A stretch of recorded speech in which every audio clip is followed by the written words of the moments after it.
адилеттүү, ак ниеттүү кызмат кылам. Мен максат койдум буга.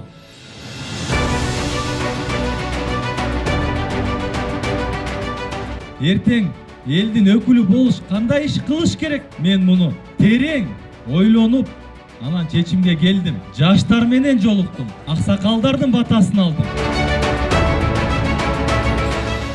Биз аксакалдар батабызды беребиз. Колдогула, Кыргызстан оңдосун, өзүңө ак жол каалайм. Кудай жол берсин айнама.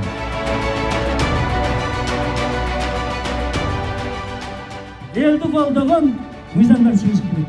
Мына ошондой мыйзамдарды юристтер чыгарат. Анан татыктуу адам келип отурат. Мына ушуну колдогонго мен силердин баарыңарды чакырам.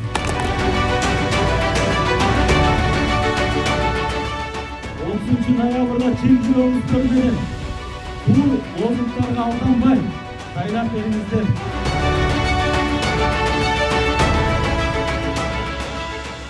Номер 6. Узакбаев Улукбек. Сөзгө да, ишке да бек.